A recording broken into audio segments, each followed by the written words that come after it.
नमस्कार, आप देख रहे हैं अब देश बोलेगा और आपके साथ मैं हूं तुलिका दीक्षित।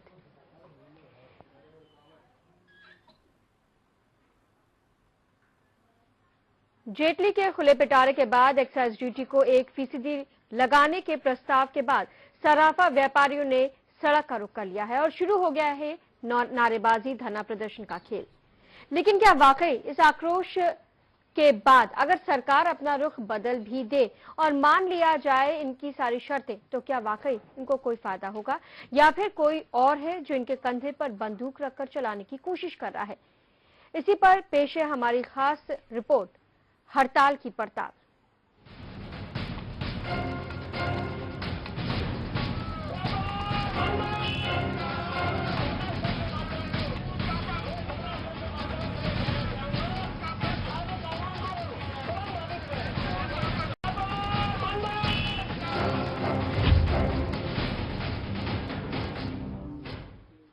एक्साइज ड्यूटी के विरोध में धरना प्रदर्शन लगातार जारी है।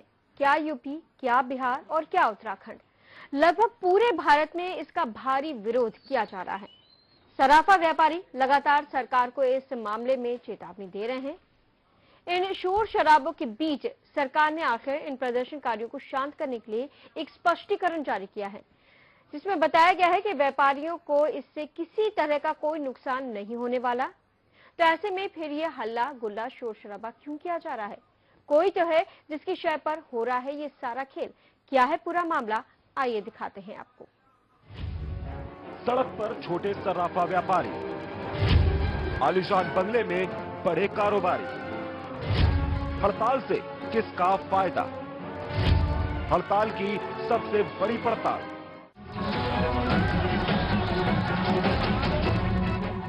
वित्त मंत्री अरुण जेटली के आम बजट से सराफा व्यापारियों में खलबली मची हुई है और ये खलबली शहर शहर सड़कों पर देखी जा रही है। व्यापारी बजट में 2 लाख के लेन देन पर पैन कार्ड की अनिवार्यता का विरोध कर रहे हैं, तो दूसरी तरफ 1% एक्साइज टैक्स लगाए जाने का भी सराफा व्यापारी विरोध कर रहे हैं।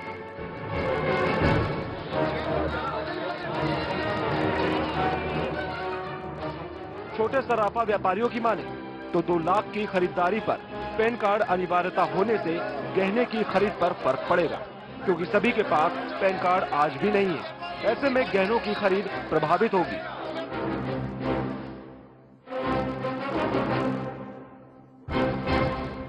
कि अब इंसान जेवर नहीं पहनेगा, जानवर जेवर पहनेगा, इसको भैंस जेवर पहनेगी। इसके लिए मैं प्रदर्शन कर रहा हूँ और ताउम्र करता रहूंगा जब तक के ये एक्साइज ड्यूटी नहीं हटेगी। सराफा व्यवसायियों के लिए ये एक बहुत विकट समस्या है। जब तक कि हमारा काला कानून एक्साइज का नहीं वापस होता, तब तक हम लोग अनिश्चितकालीन हड़ताल पे रहेंगे। हालांकि ज्वेलरी पर 1% के एक्साइज ड्यूटी लगाने के बजट प्रस्ताव पर वित्त मंत्रालय ने एक स्पष्टीकरण जारी किया है, जिसमें बताया कि छोटे कारोबारियों पर ये टैक्स नहीं लगेगा। वित्त मंत्रालय से जारी स्पष्टीकरण में बताया गया है कि ये टैक्स उन्हीं पर लगेगा जो साल में 12 करोड़ से ज्यादा का कारोबार करेंगे। छोटे ज्वेलर्स को इनमें कुछ नहीं देना होगा, क्योंकि 12 करोड़ से कम टर्नओवर वाले ज्वेलर्स को एक्साइज ड्यूटी के दायरे से बाहर रखने का प्रावधान किया गया है। हालांकि इन सब के बावजूद अगर छोटे सराफा व्यापारियों की स्थिति पर नजर डाली जाए तो सबसे ज्यादा नुकसान उन्हें ही है, क्योंकि उनका कारोबार उन लोगों से ही चलता है जो 10,000 से 20,000 के आभूषण खरीदते हैं, क्योंकि बड़ा आदमी बड़े कारोबारियों के पास जाता है और इसकी खरीदारी लाखों में होती है। और सबसे ज्यादा चौंकाने वाली बात तो ये है कि देश में लगभग 80% छोटे सराफा व्यापारी हैं, तो वहीं महज 20% ही बड़े कारोबारी। यानी हड़ताल के इस खेल में खिलवाड़ सिर्फ और सिर्फ छोटे सराफा व्यापारियों के साथ ही हो रहा है। ब्यूरो रिपोर्ट, के न्यूज। और इस पूरे मामले पर कानपुर में सराफा व्यापारियों का क्या कहना है, वो सुन लेते हैं। मैं KTV के माध्यम से माननीय वित्त मंत्री जी से ये कहना चाहता हूं कि 14 तारीख को जो वो एक्साइज के ऊपर अपनी पुनर्विचार रखने वाले हैं, उनमें हम छोटे स्वर्ण व्यवसायियों की और छोटे कारीगरों की क्या स्थिति है, क्या हमें एक्साइज पे करना पड़ेगा या हमें इसमें क्या करना है, इसकी वो स्थिति क्लियर करें। भारत सरकार ने 1% एक्साइज ड्यूटी लगाने का ऐलान किया है और अगर ये एक्साइज ड्यूटी वापस ना की गई तो अभी तक स्वर्णकार भाई सड़कों पर उतरे हैं और ऐसा ना हो जाए कहीं जो है देश में किसी तरीके की ज्वलंत घटनाएं होने लगें। अगर इस तरीके की घटनाएं होंगी तो उसकी जिम्मेदारी पूरी केंद्र सरकार और खास तौर से वित्त मंत्री जेटली साहब की होगी।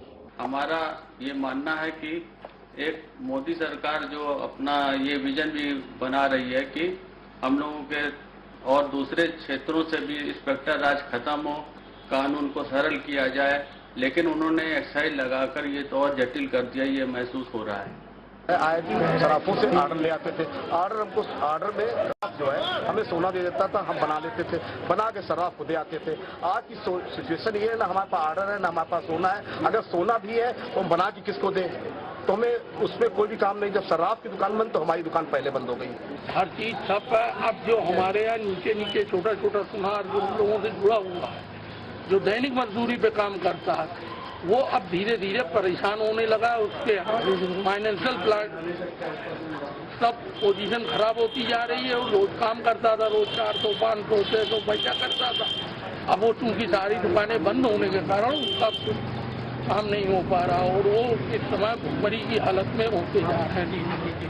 हम तो बाजार के अंदर है, मजदूरी हम लोगों को चलना, बाजार के साथ रहना, बाजार बाहर तो नहीं भटकता है, बैंक का काम नहीं बनता, बैंक भटकता है, बैंक का जो काम नहीं हो पाता है। दुकान खोले तो बैंक का काम बने।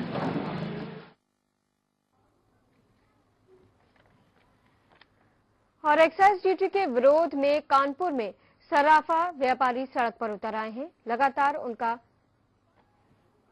प्रदर्शन 12वें दिन भी जारी है। कारोबार से जुड़े लोगों ने साफ कहा कि जब तक सरकार से काला कानून वापस नहीं लिया जाएगा तब तक अनिश्चितकालीन हड़ताल जारी रहेगी। आज उत्तर प्रदेश सराफा एसोसिएशन द्वारा कानपुर के बिरहाना रोड में बीच सड़क पर प्रेस वार्ता का आयोजन किया गया। एसोसिएशन के अध्यक्ष महेश चंद्र जैन ने कहा कि सरकार से तमाम प्रयासों के बाद भी अभी तक कोई सकारात्मक परिणाम नहीं निकला। विरोध स्वरूप कल शहर भर में एक विशाल जुलूस निकाला जाएगा। जुलूस में सराफा व्यवसायियों के साथ ही कई अन्य व्यवसायिक संगठन के प्रतिनिधि भी शामिल होंगे। वहीं आगामी 17 मार्च को दिल्ली में एक विशाल रैली निकालकर विरोध प्रदर्शन किया जाएगा।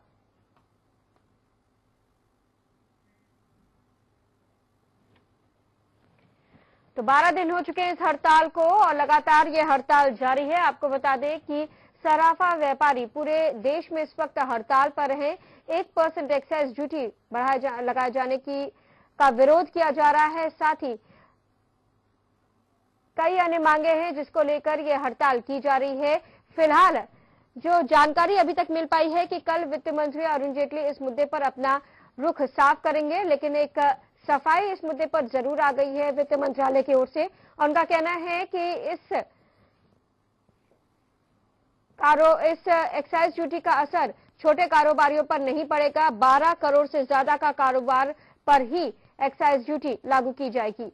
हालांकि स्पष्टीकरण तो आ गया है, लेकिन कहीं न कहीं सराफा व्यापारी स्पष्टीकरण से संतुष्ट नहीं है क्योंकि लगातार उनका प्रदर्शन जारी है। 12 दिन हो चुके हैं सराफा व्यापारी अपने प्रतिष्ठान बंद करके सड़कों पर उतरे हुए हैं और केंद्र सरकार से लगातार एक्साइज ड्यूटी बढ़ी एक्साइज ड्यूटी को वापस लेने की मांग कर रहे हैं।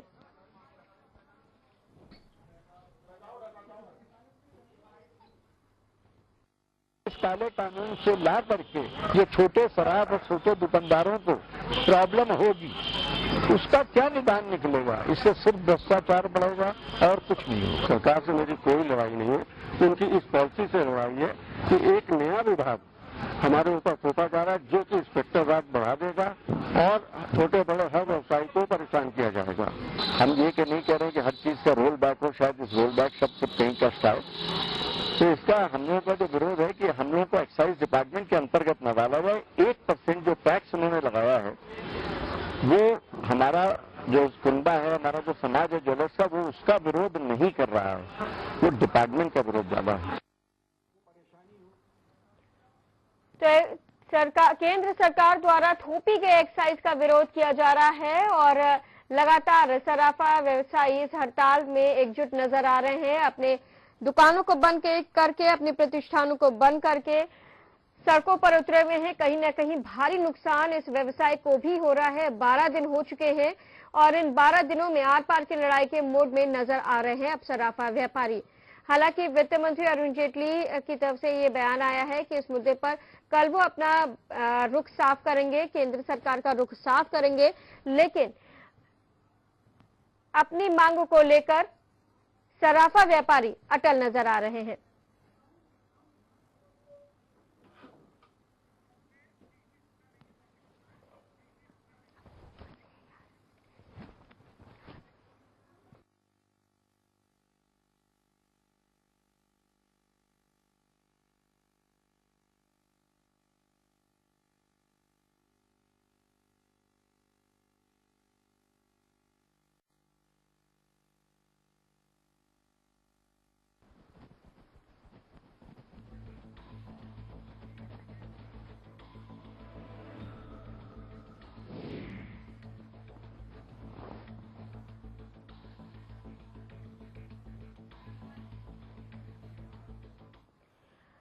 और चलिए इसी पर हम चर्चा करते हैं। हमारे साथ पैनल भी जुड़ा हुआ है। हमारे साथ महामंत्री स्वर्ण महासंघ, माफ कीजिएगा, स्वर्णकार महासंघ के गोविंद वर्मा जी जुड़े हुए हैं, कानपुर से हमारे साथ जुड़े हुए हैं। गोविंद वर्मा जी, आपका बहुत बहुत स्वागत है। आर्थिक विशेषज्ञ डीसी शुक्ला जी हमारे साथ जुड़े हुए हैं। डीसी शुक्ला जी, आपका भी बहुत बहुत स्वागत है। भारतीय जनता पार्टी से अनूप वाजपेयी जी हमारे साथ जुड़े हैं। अनूप वाजपेयी जी, आपका भी बहुत बहुत स्वागत है। और आर्थिक विशेषज्ञ एसके दत्ता जी हमारे साथ जुड़े हैं। एसके दत्ता जी, आपका भी बहुत बहुत स्वागत है। सबसे पहले हम गोविंद वर्मा जी आप ही के पास आते हैं, क्योंकि पूरा मुद्दा आप ही लोगों से जुड़ा हुआ है। क्या क्या मांगे हैं और कहां आपको लगता है कि आपको ठगा जा रहा है? सबसे पहले हम प्रथम बात ये रख रहे हैं जी कि केंद्र सरकार ने जो एक्साइज ड्यूटी लगाई 1% स्वर्ण आभूषणों पर जी, तो उनका उद्देश्य क्या है? टैक्स की वसूली करना या छोटे सर्राफा कारोबारियों को और उनसे जुड़े कारीगरों का भयादोलन शोषण करना या इंस्पेक्टर राज कायम करना? ये हमारा एक सवाल है सरकार से। अगर सरकार चाहती कि हमें टैक्स वसूलना है तो जितना सोना आता सब विदेशों से आता है। कोई सोने की उपज भारत के खेतों में नहीं होती है, ना ही सोना कहीं भारत में बनता है। जितना सोना आयात होता सब विदेशों से आता है और लगभग 1079-80 टन सोना प्रतिवर्ष भारत में आता है।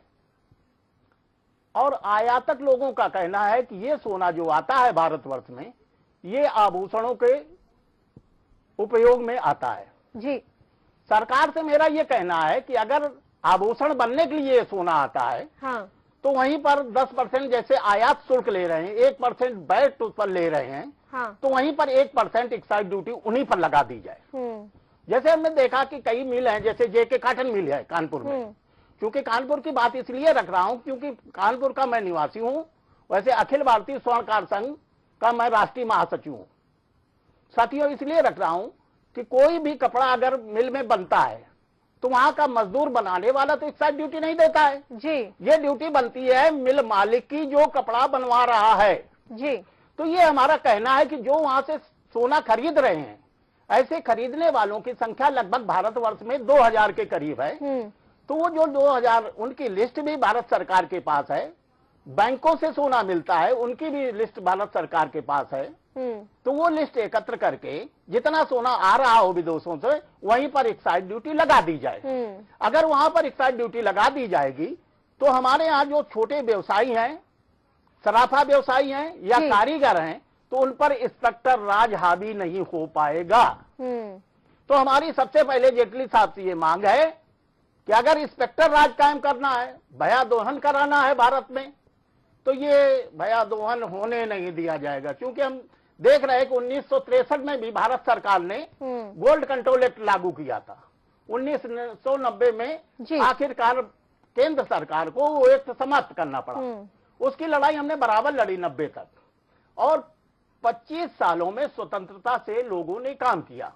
ये भी हम देख रहे हैं कि इस 25 साल में स्वतंत्रता में जो छोटे छोटे कारीगर थे, तो कारीगर आज वहीं का वहीं पड़ा है, और जो छोटे छोटे बड़े बड़े शराब थे वो उनकी 4 मंजिली, 10 मंजिली, 20 मंजिली कोठी भी बन गई हैं। तो बहुत अंतर है। आज भी हमारा स्वर्णकार कारीगर, क्योंकि हम कारीगरों के नेता हैं जी, वहीं का वहीं है। अभी जमीन का जमीन साइकिल में ही चल रहा है। लेकिन वो लोग, बड़े बड़े लोग जो बाहर से सोना आयात कर रहे, वो हवाई जहाज से नीचे बात ही नहीं करते। तो एक डिफरेंस भी बहुत आ गया है इस व्यवसाय में कि छोटा कारीगर वहीं पर है। और देखते हैं, हम पूरे देश में देख रहे हैं कि ये जो है व्यवसाय सेंट्रलाइज हो गया है। जिसके पास बड़े बड़े शोरूम है या जिनके पास बहुत बड़ा बड़ा स्टॉक है, 100 किलो, 200 किलो, 500 किलो का जी, तो जनता भी आजकल उसी तरीके आकर्षित हो रही है बड़े शोरूमों में, जिससे कि 90% लोगों का, सर्राफ लोगों का और कारीगरों का बिल्कुल काम जो है छिन गया है और वो भुखमरी की कगार पर पहुंच गए हैं। चलिए, तो इनके लिए ना करने के बजाय आय ड्यूटी छीनने की कोशिश की गई है इस एक्साइज ड्यूटी के बहाने। अनूप वाजपेयी जी यहाँ पर आपके पास आएंगे, क्योंकि केंद्र में आपकी सरकार है और कहीं ना कहीं ये जो एक्साइज ड्यूटी है, जैसा कि अभी गोविंद जी भी कह रहे थे कि इस एक्साइज ड्यूटी से इंस्पेक्टर राज बढ़ेगा, जिसका वादा किया था पीएम मोदी ने चुनाव से पहले कि उसको खत्म करेंगे, कहीं ना कहीं वो बढ़ रहा है। आप स्किल लेबर्स की बात करते हैं, यहाँ पर स्किल लेबर्स को बेरोजगार किया जा रहा है, उनकी रोजी रोटी छीनी जा रही है। ये कैसी एक्साइज ड्यूटी है?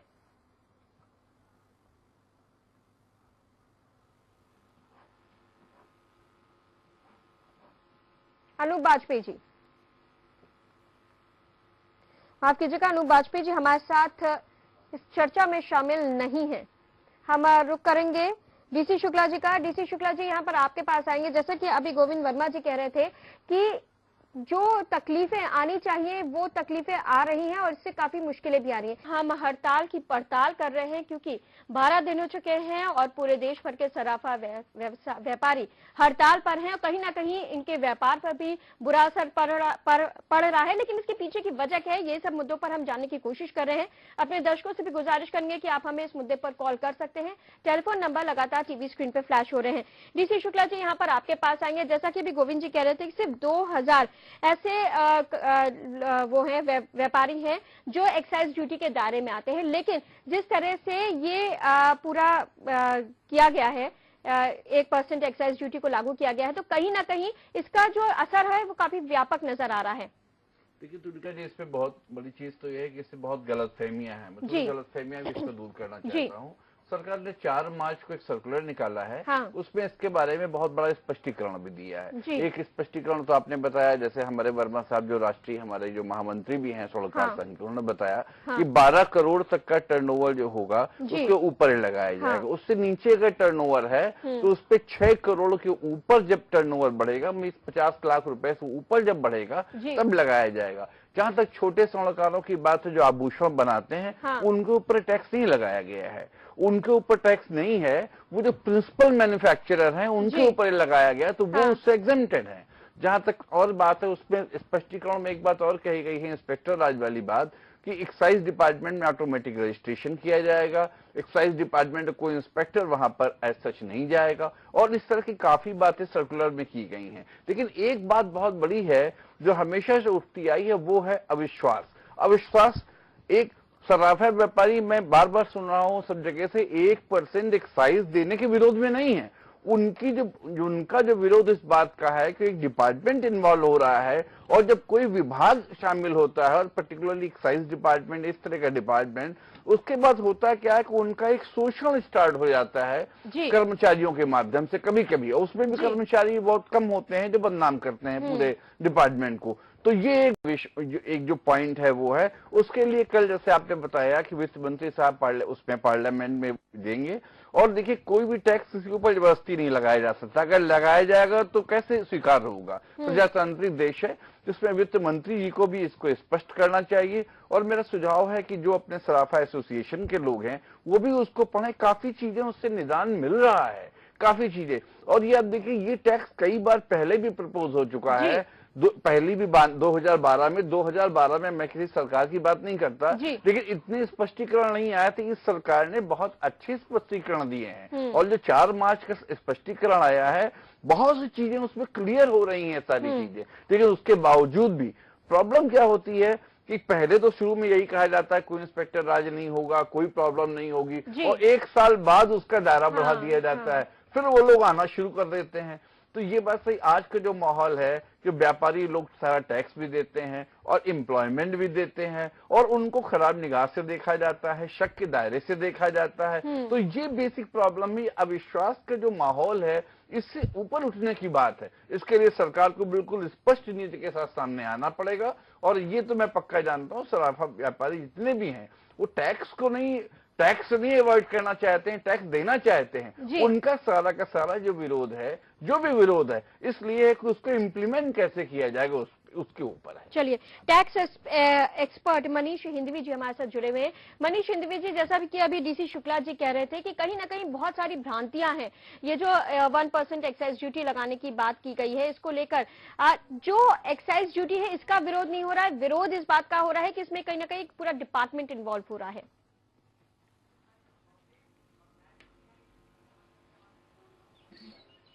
बिल्कुल सही है तुलिका जी, मेरी भी कुछ व्यापारियों से भी बात हुई है, उनका भी यही कहना है कि एक पूरा नया डिपार्टमेंट, जहाँ एक तरफ तो हम सिंप्लीफिकेशन ऑफ टैक्स रूल्स की बात कर रहे हैं, कि कम से कम डिपार्टमेंट इन्वॉल्व होंगे और चीजें आसान करी जाएंगी। अब वो कह रहे हैं 4-5 डिपार्टमेंट को तो अपना लेखा जोखा वो पहले से दिखाते हैं, सब बना के रखते हैं। अब कहते हैं एक नया डिपार्टमेंट और शामिल हो गया। और शुक्ला जी ने एक अच्छी बात की, आप उधर ध्यान दीजिए कि शुरुआत में तो सब सिंप्लीफिकेशन है कि हम ये करेंगे, हम वो करेंगे, लेकिन फिर ये जो 12 करोड़ का है उसको 6 करोड़ पे ले आएंगे, 1% को 2% पे कर देंगे। ये तो ग्रेजुअली बढ़ता है ना। जैसे देखिए आप सेल टैक्स 8% से शुरू हुआ, 14.5% पहुंच गया। तो इन चीजों पर ध्यान देने की जरूरत है। सराफा व्यापारियों की बात बहुत हद तक सही भी है कि वो कितने फाइल्स मेंटेन करेंगे, है ना, वो व्यापार करेंगे या फाइल्स मेंटेन रखेंगे। एक बना कर है, सरकार एक तरफ सिंप्लीफिकेशन की बात करती है, एक तरफ और चीजों को बढ़ाती चली जा रही है। तो ये भी ध्यान देने योग्य बातें हैं जिस पर ध्यान देना चाहिए। जी, एसके दत्ता साहब हमारे साथ दिल्ली से जुड़े हुए हैं। एसके दत्ता साहब, कहीं ना कहीं एक्साइज ड्यूटी को लेकर ये पूरा विरोध किया जा रहा है। अब जो बातें हम लगातार कर रहे हैं, क्योंकि एक आम जन के अगर नजरिए से देखें तो एक आम जन को ये पता है कि 1% एक्साइज ड्यूटी लगाई गई, जिसका विरोध सराफा व्यापारी कर रहे हैं और इसीलिए उन्होंने अपना काम बंद करके रखा हुआ है। अब जबकि हम इस चर्चा को थोड़ा आगे बढ़ा रहे हैं तो ये बात सामने आ रही है कि उस एक्साइज ड्यूटी 1% एक्साइज ड्यूटी का विरोध नहीं है, इसे एक पूरे डिपार्टमेंट का विरोध किया रहा है जो कहीं ना कहीं इन्वॉल्व हो रही है। दूसरी बात जो है, यहाँ पर स्किल लेबर्स की बात की जा रही है जो कहीं ना कहीं इस वक्त 12 दिन की हड़ताल की वजह से बेरोजगार बैठे हुए हैं। बहुत बड़ा आर्थिक नुकसान हो रहा है।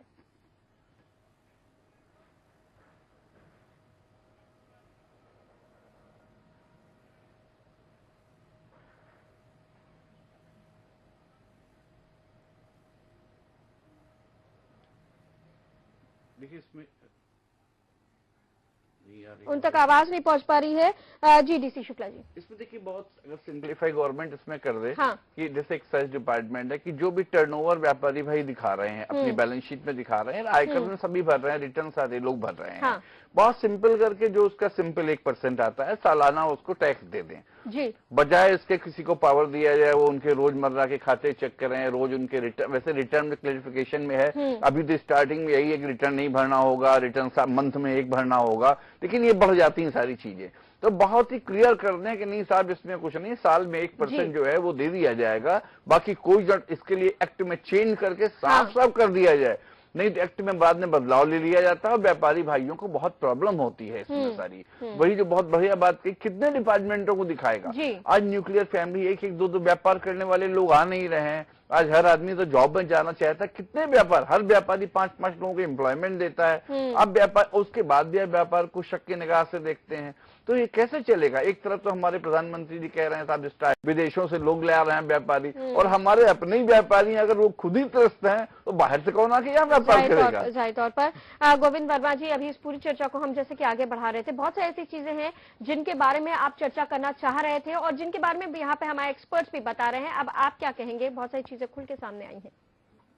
हमारा कहना ये है जी कि अभी हमने एक बात बताई थी, जो इम्पोर्ट हो रहा सोना वहीं पर उनसे 1% टैक्स ले लिया जाए जी, और साथ साथ ये भी बताया था कुछ कुल मिलाकर के 2000 एक्सपोर्टर पूरे देश में लगभग है। एक्सपोर्टर की बात मैं कर रहा हूँ जी, और खासतौर पर हमने ये वेबसाइट खोली है बड़े बड़े व्यापारियों की देश के, उसमें 10 नाम हम आपको बता रहे हैं। राजेश एक्सपोर्ट, इनका 30,000 करोड़ रुपए का व्यवसाय है साल में। मालाबार गोल्ड इनका जो है 12,000 करोड़ रुपए का व्यवसाय है। भीमा ज्वेलर्स 8,000 करोड़ रुपए का। त्रिभुवन दास का 1385,000 करोड़ रुपए का। सैम्पो गोल्ड का 900,000 करोड़ रुपए का। कृष्णा चेटी एंड सन 600,000 करोड़ रुपए का। तनिष्क गोल्ड का 7,000 करोड़ रुपए का व्यवसाय है। पीसी ज्वेलर्स का 52,000 करोड़ रुपए का व्यवसाय है। कल्याण ज्वेलर्स 9,400,000 करोड़ रुपए का इनका व्यवसाय है। गीतांजलि का 12,400,000 करोड़ रुपए का। इस प्रकार अगर हम टोटल आंकड़ा इन 10 लोगों का करते हैं पूंजीपतियों का, तो 86,885,000 करोड़ रुपए का ये सालाना टर्नओवर करते हैं। अब आ गई तो इसकी हम कीमत देख रहे हैं तो 8 खरब 68 अरब और 85 करोड़ रुपए इसकी कीमत आती है जी। तो हमारा कहना है कि ऐसे ही लोगों से 1% एक्साइज ड्यूटी ले ली जाए, लेकिन छोटे लोगों को तंग ना किया जाए, छोटे व्यापारियों को तंग ना किया जाए। अगर टैक्स की है और अगर मंशा केंद्र सरकार की है कि शोषण कराना है, पूरे देश में आग लगवाना है, तो ये स्वर्णकार संघ बर्दाश्त नहीं करेगा, बिल्कुल कतई बर्दाश्त नहीं करेगा। दिल्ली से एसके दत्ता जी जुड़े हुए हैं। एसके दत्ता जी, हमारी चर्चा में आप शामिल हुई है और ये बताइए, जैसे कि अभी गोविंद वर्मा जी कह रहे थे कि 2000 एक्सपोर्टर्स पूरे देश भर में हैं, अगर शिकंजा कसना है तो उन पर कसा जाए, छोटे स्वर्णकार जो हैं उन पर क्यों शिकंजा कसा जा रहा है, उनको क्यों प्रताड़ित किया जा रहा है?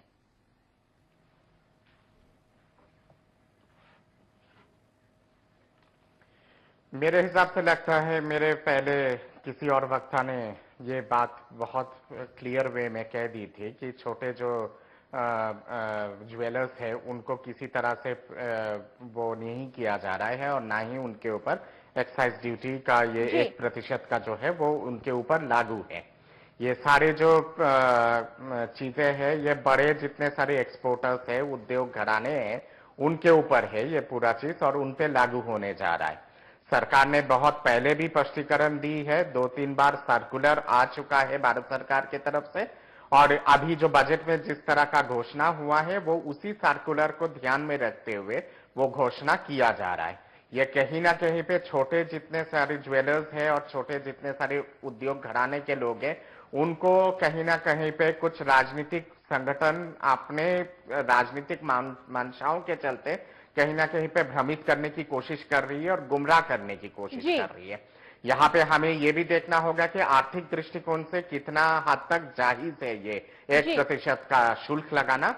मैं समझता हूं कि अनअकाउंटेड वेल्थ बहुत बड़े पैमाने पे बाहर से आती है हमारे देश में, जिसकी अकाउंटेबिलिटी होनी चाहिए और अकाउंटेबल अगर हो तो वो इकोनॉमी के लिए भी सही होता है और देश के पूंजी के लिए भी सही होता है। अक्सर देखा जाता है कि लोग बाहर से बड़े बड़े उद्योग घराने वो लोग बाहर से सोना इंपोर्ट करते हैं या फिर जो लोग सक्षम लोग हैं, काफी सक्षम लोग हैं, वो लोग भी सोना लेके आते हैं और वो अकाउंटेबल नहीं होता है सरकार के दृष्टिकोण से या फिर सरकार की सूची में, और वो कहीं ना कहीं भी इनडायरेक्टली उसको अगर कहा जाए तो वो तो ब्लैक मनी हो गया ना, या फिर ब्लैक वेल्थ हो गया है। और इस तरह से अगर खुला छूट अगर दिया जाएगा पूरे बाहर से चीजों को लाने में बिना किसी के निगरानी के या फिर बिना किसी शुल्क के, तो नेचुरल है कि हमारे देश के इकोनॉमी और हमारे देश के आर्थिक हालत पे उसका असर पड़ेगा और इकोनॉमी पे जब असर पड़ेगा तो ऑब्वियस है कि उसके चलते इन्फ्लेशन भी बढ़ती है पूरे देश में और रुपया भी कमजोर होता है।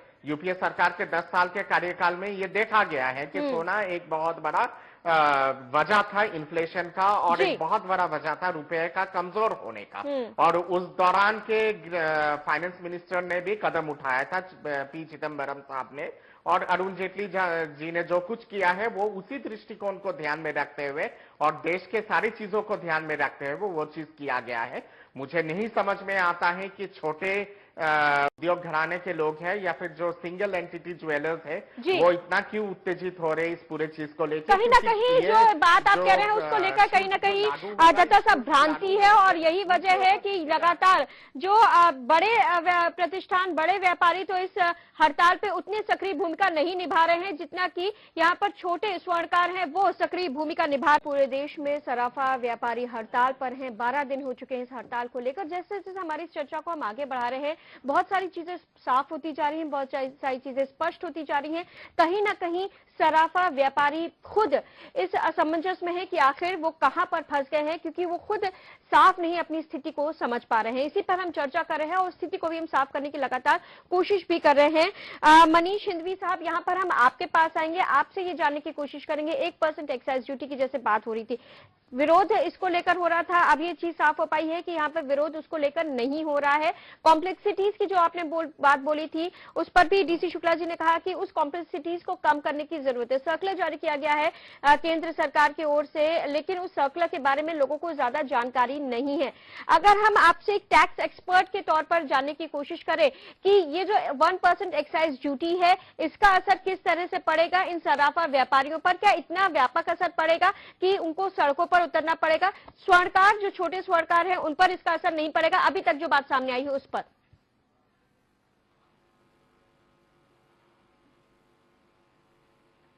अभी इस 1% का इतना व्यापक असर नहीं है, ये व्यापारी भी जानते हैं और बाकी लोग भी जानते हैं। हाँ। कि इस 1%, हालांकि हाँ ठीक है, जो एक्सपोर्ट काउंसिल है, जो जेम्स एंड ज्वेलरी वाली, वो कह रही है कि भाई हम 10% इंपोर्ट ड्यूटी देके गोल्ड ला रहे हैं। एक तो आप ये समझिए कि हमारे यहाँ हम गोल्ड का इंपोर्ट भी करते हैं और फिर ज्वेलरी बना के एक्सपोर्ट भी करते हैं। हाँ। दोनों काम हमारे यहाँ होता है। हमारे यहाँ कारीगरी बहुत अच्छी होती है पूरी दुनिया में जी। तो हम अगर एक तो महंगा इंपोर्ट कर ही रहे हैं, पहले 2% ड्यूटी थी इंपोर्ट पर, वो बढ़ के 10% हो गई, अब इधर वापस एक्साइज भी देंगे, तो कहीं ना कहीं महंगा तो हो गई। वर्ल्ड मार्केट में भी देखिए ना, दुबई वही में या बगल में नेपाल में हमसे 10% के करीब कम है, सोना वहां सस्ता मिल रहा है, तो एक कॉम्पिटिटिव एज तो उन बाकी लोगों का हो ही जाएगा।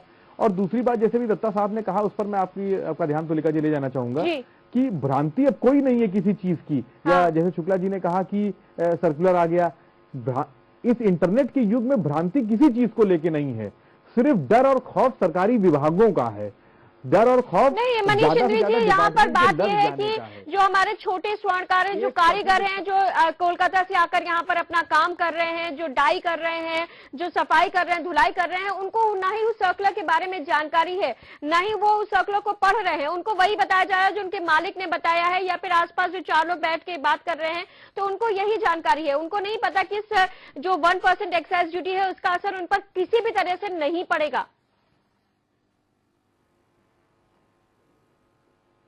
तुलिका जी, मैं फिर कह रहा हूं, बात 1% एक्साइज ड्यूटी की नहीं है। आज अभी निशादगंज के एक बहुत मध्यम दर्जे के व्यापारी से मेरी बात हुई है, ठीक है ना। बात 1% एक्साइज ड्यूटी की नहीं है, ये कल को सबको एंगल्फ कर लेगी अपने अंदर। ये तो शुरुआत है ना। हाँ। कि एक नए विभाग को सर पर रखने की शुरुआत है। ये सरकार की क्रेडिबिलिटी नहीं है। सरकार जो कहकर काम शुरू करती है उस पर लागू नहीं करती है। हाँ। बजट में कुछ और करती है, फिर साल भर करती कुछ और है। तो ये जो अविश्वास का माहौल है ना, इसको दूर करने की जरूरत है। वही भ्रांति की बात सरकार को ये दूर करना पड़ेगा। सरकारी विभागों में जो भ्रष्टाचार है, जो शोषण है व्यापारियों का। हाँ। शुक्ला जी ने बहुत अच्छी बात कही है कि व्यापारी नौकरी भी देगा, पैसा भी कमा के देगा, टैक्स भी देगा और शोषण भी उसी का होगा। ऐसा नहीं चलेगा। चलिए डीसी शुक्ला जी, यहाँ पर आपके पास आते हैं। जैसे कि अभी हमने मनीष हिंदवी जी आपसे पूछा था कि ये 1% एक्साइज ड्यूटी, क्योंकि अभी तक हम इसी को लेकर चर्चा कर रहे थे कि इस एक्साइज ड्यूटी का विरोध कर रहे हैं, तो इसका असर क्या इतना व्यापक पड़ेगा इन व्यापारियों पर कि उनको सड़कों पर उतरना पड़ेगा? इसके पीछे की, अगर हम ये जानने की कोशिश करें, इसके पीछे की मंशा क्या है, क्यों ये एक्साइज ड्यूटी लगाई जा रही है और क्यों इसका जो है व्यापारी विरोध कर रहे हैं? देखिए साहब, इसमें होता क्या, जब कोई टैक्स लगता है तो सबसे बड़ी चीज होती है टैक्स। एक 2 पार्ट इसके होते हैं। हाँ। एक प्रोसीजरल पार्ट होता है, एक टैक्स का एक्चुअल इम्पैक्ट होता है परसेंटेज का। 1% वैसे बहुत ज्यादा, जैसे भी हमारे जो लोग थे जो हैं उन्होंने बताया 1% बहुत ज्यादा नहीं है। हाँ। उसके लिए रिकॉर्ड्स रखने पड़ेंगे। अब रिकॉर्ड्स में क्या, एक देश में अविश्वास का ऐसी भावना बन गई है, जब रिकॉर्ड्स बनेंगे तो लोगों का नाम आएगा कि भाई ये यहाँ से स्वर्ण आया, ये गोल्ड यहाँ से आया, ये इतने केजी रहा, ये रहा। हाँ। तो पहली चीज तो ये है कि वो उसका इंस्पेक्शन भी हो सकता है। आज हम कहते हैं इतने केजी है, तो कल हमें दिखाना पड़ेगा इतना केजी है। अकाउंटेबिलिटी आती है, नंबर 1। नंबर 2, उसके बाद हम किससे खरीद रहे हैं उसका रिकॉर्ड रखना पड़ेगा, किसको हम बेच रहे हैं उसका रिकॉर्ड रखना पड़ेगा।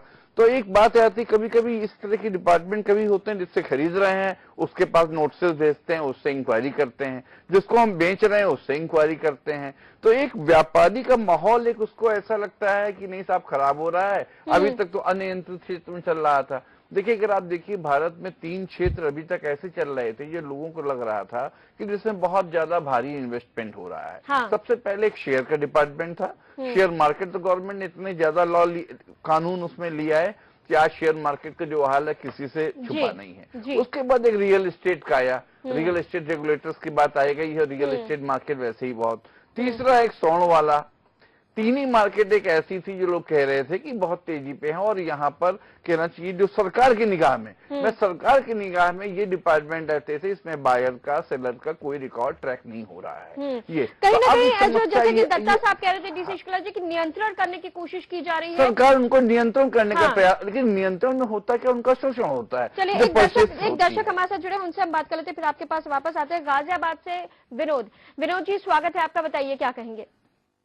ये जो बैठे हुए हैं शर्मा जी, वर्मा जी, गोविंद वर्मा जी, जरा इनसे ये पूछिएगा कि वाकई अभी तक जितने भी स्वर्णकार की बात जो ये लोग कर रहे हैं, क्या वाकई ये लोग बहुत ईमानदार हैं? अपने गिरेबान में झांक के जरा देखें कि ये लोग बहुत ईमानदार हैं और ये लोग बहुत साफ गोई से रामराज की बात कर रहे हैं। इनका धंधा बिल्कुल सब कुछ बहुत बढ़िया है। इनके अंदर में जो छोटे कारीगर काम करते हैं, क्या वाकई ये इनके हितों का ये खुद ख्याल करते हैं? ये वाकई इनका हक पूरा देते हैं? ये तमाम ऐसी बातें। और दूसरी बात ये, अब सरकार को आप कह रहे हैं, ये लोग खुद कितने धड़ों में बटे हुए हैं, जरा इन लोगों से खुद पूछ लीजिए जरा। ये सब तमाम चीजें ऐसी हैं कि लोग विनोद जी वर्मा जी के पास समझा, उससे पहले मैं आपसे ये कहना चाहती हूँ कि ऐसा कोई भी व्यापार नहीं है, ऐसा कोई भी सेक्टर नहीं है जहां पर शोषण ना हो रहा हो, जहां पर भ्रष्टाचार ना हो रहा हो, जहां पर गुट ना हो। तो इनसे हम किसी भी सेक्टर को, किसी भी व्यापार को हम परिभाषित नहीं कर सकते हैं। उनकी जो मांग है वो अपनी मांगों को रख रहे हैं, यहाँ पर मांग अलग है और ये जो आप बात बोल रहे हैं वो अलग है। बहुत बहुत धन्यवाद हमें कॉल करने के लिए। जी डीसी शुक्ला जी, वापस आपके पास आएंगे। देखिए, इसमें यही समस्या होती है कि जैसे पिछली बार देखिए, हम लोग पिछली बार बात कर रहे थे गोल्ड स्कीम की जब आई थी। अब गोल्ड स्कीम आज देखिए बहुत उतने अपेक्षित उसको नहीं मिल पाई सफलता। कारण क्या रहा, लोगों के दिमाग में लोग भयाक्रांत थे कि जैसे ही हम गोल्ड डिक्लेरेशन करेंगे वैसे कोई डिपार्टमेंट, चाहे वो आयकर विभाग हो चाहे दूसरे विभाग, हमको नोटिस देंगे, हमसे पूछेंगे, जैसा मनीष सिंघवी जी जैसे कह रहे हैं। हाँ। तो एक ये भय निकालने की बहुत जरूरत है कि नहीं भाई, आपको ऐसे भय में आने की जरूरत नहीं, क्योंकि पूर्व में ऐसा हुए हैं, ऐसे इंस्टेंसेस हुए हैं जिससे लोगों के मन में ये भय भर गया है। और यही कारण है कि जब कोई टैक्स लगता है तो लोग टैक्स से ज्यादा उसके प्रोसीजरल पार्ट से घबराते हैं। इम्प्लीमेंटेशन होगा, उसको चेक करने का होगा। इसके लिए जब तक सरकार को क्लियर करना चाहिए कि टैक्स देने के बाद कोई डिक्लेरेशन नहीं होगा, जो आपने इनकम टैक्स में अपना सेल दिखाया वही सेल इसके। मुझे बड़ा अजीब लगता है कि डिपार्टमेंट व्यापारी भाई हमारे सेल टैक्स में भी टर्नओवर दिखाते हैं, इनकम टैक्स में भी दिखाते हैं टर्नओवर, इसके अलावा भी कुछ डिपार्टमेंटों में दिखाते हैं। तो एक तीसरा कितने डिपार्टमेंट एक आदमी का टर्नओवर चेक करेंगे? तो अगर एक व्यापार देखे कि वो ये इन्हीं डिपार्टमेंट, अगर एक डिपार्टमेंट की कोई टर्नओवर सर्टिफाई कर दे, आप उसको मान लें तो व्यापारी हो कोई भी हो कहता भाई लीजिए, उसको अपनी जेब से क्या देना, उसको पास ऑन कर देना है। प्रॉब्लम ये है, जो उसकी प्रॉब्लम है ये प्रोसीजरल पार्ट की है। तो उसके लिए वित्त मंत्री जी को स्पष्टीकरण देना चाहिए। सराफा जो संघ है उनको भी क्लियर होके, बहुत स्पष्ट होकर उनसे बात करनी चाहिए कि देखिए हमारा भय ये है, इस भय के लिए हमें ये चाहिए। कहीं ना कहीं जैसे कि आप बात बोल रहे हैं कि एक हम आम इंसान के उसमें बोले कि कहीं जो संवाद है वो नहीं, दोनों वो प्रॉपर नहीं हो रहा है और वैसे भ्रांतियां फैल रही है। एक दर्शक हमारे साथ जुड़े हैं लखनऊ से, आरपी सिंह। आरपी सिंह जी, स्वागत है आपका, बताइए क्या कहेंगे। मैं जानना चाहता हूँ कि इन गोल्ड के जो रिप्रेजेंटेटिव बैठे हुए हैं, हिंदुस्तान में इतनी सारी चोरियां होती हैं, वो सोना इन्हीं लोगों के यहाँ बिकता है जी। अगर उसकी रिकॉर्ड प्रॉपर बनाया जाएगा तो कम से कम ये तो पता चलेगा कि कौन व्यक्ति कितना सोना बेच रहा है। हाँ। क्योंकि हर दिन हर जगह चोरियां होती हैं, चेन छीनी जाती है, और वो सारा सोना फिर इन्हीं सुनारों के पास वापस पहुंचता है जी। तो उसका रिकॉर्ड होना चाहिए। गोविंद जी, आपसे सवाल है, आप इस पे क्या बोलना चाहेंगे? हमारा इस पर ये कथन है कि तालाब में सभी मछलियां गंदी नहीं होती हैं। हर विभाग में, हर घर में, हर समुदाय में, हर संगठन में एक आध आदमी कोई गलत निकलता है जी। उसके लिए पूरा जो है समाज या पूरा घर या पूरा संगठन कोई जिम्मेदार नहीं होता है, एक आधा जगह निकलेगा। और ये जो चोरियां हो रही हैं, इस पर प्रदेश सरकार से ये सवाल करिए कि आखिरकार पुलिस थाना उन्होंने क्यों बनाया है?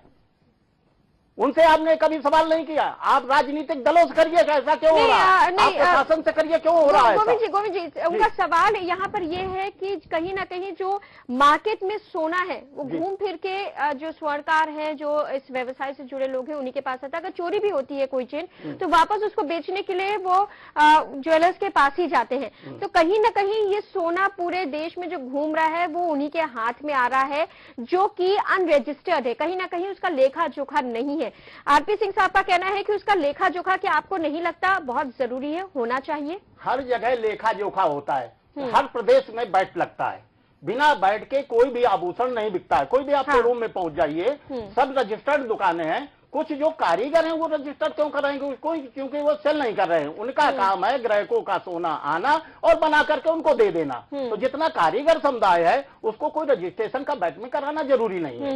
दूसरी चीज अभी हम कह रहे हैं कि अभी आप बात आई थी कि इनकम टैक्स भी डिपार्टमेंट है, इसी में जुड़ गया, कस्टम भी जुड़ गया और आपका एक्साइज भी जुड़ने जा रहा है, सेल टैक्स और हॉलमार्क, पांचवा हॉलमार्क भी आ रहा है। अगर पांच विभाग एक छोटे व्यवसायी के ऊपर जोड़ दिए जाएंगे तो वो तो ये संभालता ही रहेगा, कभी कारोबार कर ही नहीं पाएगा।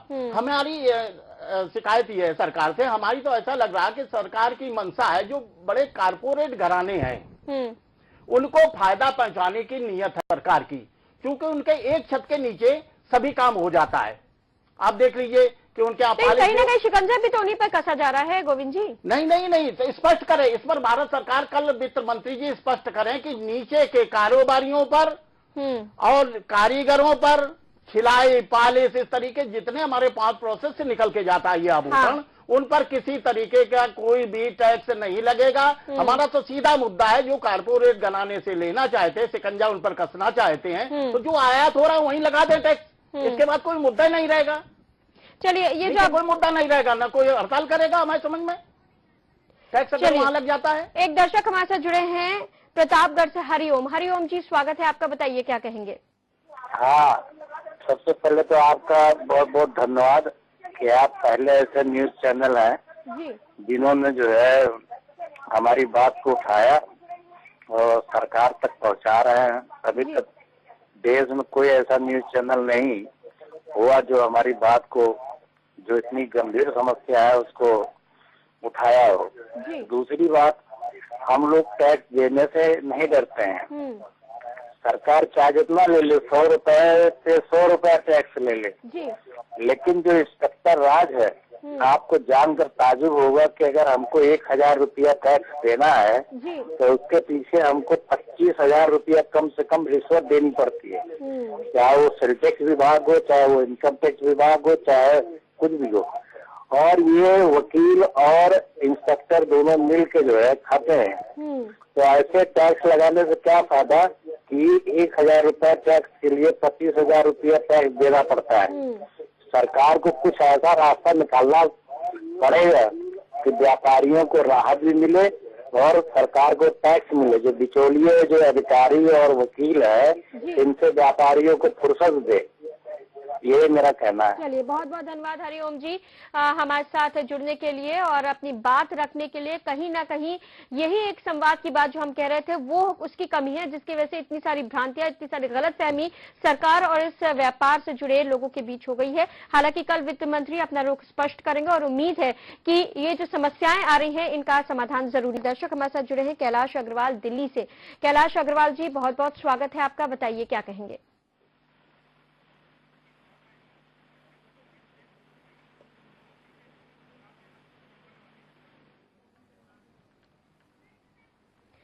कैलाश अग्रवाल जी, आप तक आवाज पहुंच रही है? चलिए, कुछ तकनीकी खामी आ रही है जिसकी वजह से हमारा संपर्क कर गया है कैलाश अग्रवाल जी से। दिल्ली से हमारे साथ दर्शक जुड़े हुए थे। यहाँ पर गोविंद वर्मा जी आपके पास इसलिए आना चाहते हैं क्योंकि अभी तक बहुत सारी चीजें स्पष्ट हुई हैं, लेकिन क्या आपके प्रतिनिधियों ने केंद्र सरकार से मिल के इस मुद्दे पर स्पष्टीकरण की मांग की थी? कभी नहीं। ये प्रतिदिन जब से हड़ताल चालू हुई है 1 तारीख से, तब से रोजाना कोई न कोई संगठन हमारे यहाँ पहुंच रहा है, जिस हिसाब से मैंने। और इस पर अभी कोई विचार विमर्श ही नहीं कर रहे। वो कह रहे हैं हमें सोचेंगे। लेकिन सवाल ये है कि क्योंकि आप जो स्वर्णकार समूह के महामंत्री हैं राष्ट्रीय, तो यहाँ पर क्योंकि जो छोटे कारीगर हैं जिनकी बात आप यहाँ पर कर रहे हैं, उनके पक्ष रखने की कोशिश की गई है, उनकी स्थिति को साफ करने की कोशिश की गई? बिल्कुल की गई है। उनको हमारे लेटर पहुंचा है, कल भी एक लेटर हमने लिखा उनको। और एक आपको रोकेंगे, एक हमारे साथ यूपी सराफा एसोसिएशन के महेश जैन जी हमारे साथ जुड़े हुए हैं, अध्यक्ष हैं ये यूपी सराफा एसोसिएशन के। महेश जैन जी, बहुत बहुत स्वागत है। लगातार हम चर्चा कर रहे हैं जो आप लोगों की हड़ताल है, 12 दिन हो चुके इस हड़ताल को लेकर। आखिर आप लोगों की मांगे क्या क्या हैं और क्या आप लोगों को लगता है उम्मीदें हैं? कि हमारी मांग सीधी सी है कि जिस 2012 के कानून में एक्साइज हमारे ऊपर लगाई गई थी यूपीए की जी, उसको इसी बीजेपी सरकार ने विरोध किया था और हमने 21 दिन की अपनी हड़ताल रखी थी जी, और उसको हमने वापस कराया था। तो आज बीजेपी की सरकार फिर उसी कानून को दोबारा क्यों ला रही है? हाँ। इस कानून से किसी भी व्यक्ति का, सरकार का कोई फायदा नहीं है। सराफे बाजार महेश जैन जी, जब चुनाव के समय तो बीजेपी के समर्थन में आप खड़े हुए थे। नहीं, देखिए, कोई व्यक्ति ये नहीं है कि कोई, हर व्यक्ति को पूरा राइट है कि कांग्रेस को सपोर्ट करता है, कोई बीजेपी को। आपको ज्यादातर पर आप इतने समर्थक है बीजेपी के, तो इस वक्त बीजेपी की सरकार है, तो क्या आप लोगों ने अपना रुख सरकार से स्पष्ट करने की कोशिश नहीं की? क्या सरकार ने आप लोगों को कोई स्पष्टीकरण नहीं दिया? देखिए, हमारा काम है सरकार को अपनी दुख विपदा बताना।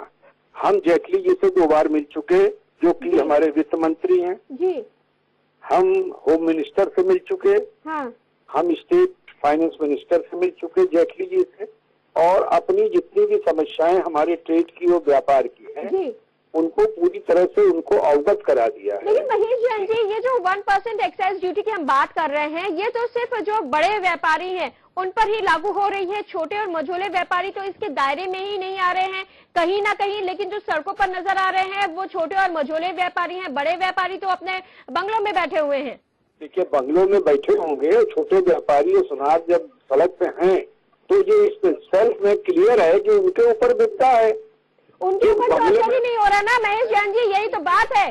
जो असर है वो बड़े व्यापारियों पर है, छोटे व्यापारी तो इसके दायरे में ही नहीं आ रहे हैं। कहीं ना कहीं आपने इसको साफ करने की कोशिश नहीं की महेश जैन जी? क्या चीज? आपने, आपके जो इस व्यवसाय से जुड़े जो छोटे और मझोले व्यापारी हैं, आपको उनको तो साफ करना चाहिए। आप अध्यक्ष हैं, आपने साफ नहीं किया कि वो इस दायरे में नहीं आते, दायरे में तो बड़े व्यापारी आएंगे। आप हमसे कुछ पूछ रही है और उसका मेरा जवाब सुनिए जी। आप ये कह रही हैं कि छोटे सुनार और छोटे व्यापारी सड़क पे आ गए, तो सड़क पे आ गए, ये तो आप खुद कह रही हैं।